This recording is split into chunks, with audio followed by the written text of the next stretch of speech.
Hello guys! In today's video, I'll be showing you how you can submit assignment on Microsoft Teams. So without further ado, let's begin.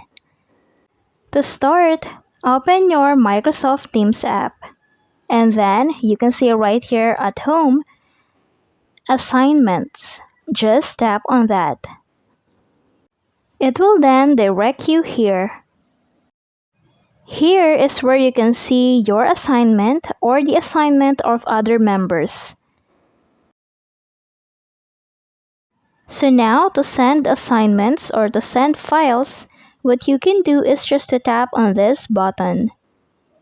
Now you can add a title to your post or to your assignment, and then what you can do is to add or attach any photo or links that you want to share with your assignment.